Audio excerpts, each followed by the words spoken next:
Hello guys, welcome back to my channel, and today's video we will gonna be showing you one of the most recommended and one of the best restaurant na makakainan nyo kapag ang hinahanap po ninyo ay ang mga lutong bahay or yung native cuisine dito sa atin sa may Pilipinas.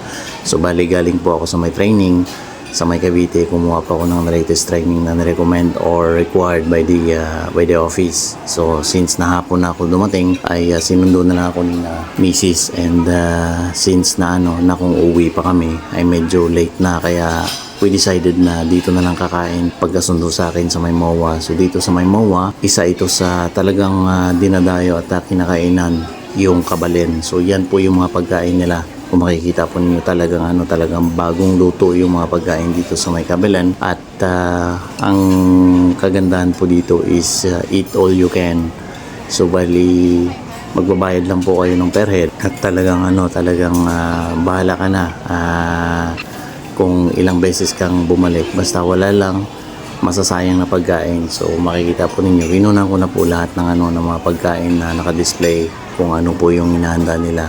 So hindi ko na mabanggit isa-isa kung ano po yung pangalan or name ng ng menu ng mga naluto. May mga pangalan naman diyan guys sa sa may kada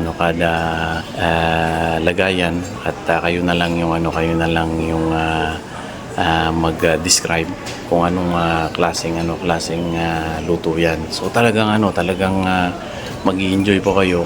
Ang sarap ng pagkain, lalong-lalo na kami ay galing sa training. Talagang napalaban ng gusto dahil sa pagod, init at gutom, ay plus pa yung mahabang biyahe, plus traffic. Kaya timing din talaga na nung sinabi ng misis ko na dito na lang kami kakain sa may MOA, pagkasundo niya sa akin. So bali kasama na lang namin yan yung anak ko at saka yung pamangkin ng misis ko. So talagang enjoy kapag dito po kayo kumain sa may Kabalen. So mayroon din silang dessert corner. So kagaya niyan, nandyan po yung palitaw, gelatin, may fruits din sila. Andyan po yung slices ng papaya, slices ng pakwan.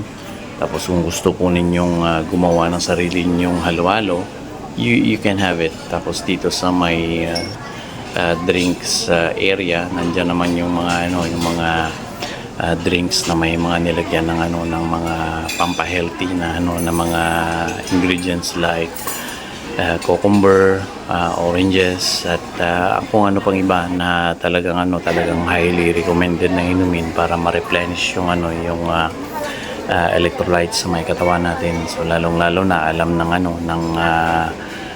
mga naghahanda dito na yung mga tao talagang naglakad, pagod.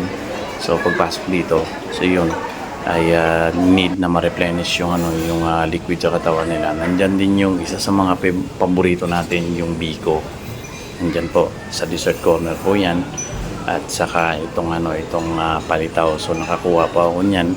Talagang sulit po yung ibabayad po ninyo dito sa may Kabalen. So kapag gusto po ninyo, yan po yung sinasabi ko, ang mga drinks na yan, mayroong mga nakalagay na mga extra ingredients, pampahealthy. So hindi lang siya tubig, talagang worth po yung ibabayad po ninyo. So may mga touch din ng bulaklak as additional. So yan po yung pagkain na kinuha ko. Kumuha pa ako ng kaldereta, dinuguan, bihon, then vegetable salad, macaroni salad, at saka yung tokwa, plus pa yung atsara. Yan po guys.